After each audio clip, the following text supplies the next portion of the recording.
Steps for folding equipment. 1. Loosen the connecting wire and remove the combined machine head.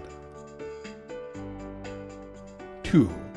Pack the laptop and store it in the storage box.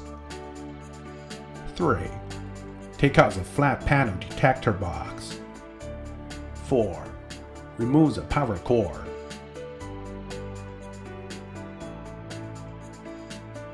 5. Fold down the support arm. 6. Lay the device down from the side and lock the square bolt on the base bracket, and then fold the body. 7.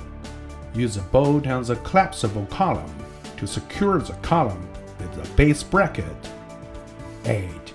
Place the equipment flat and wait for it to be packed.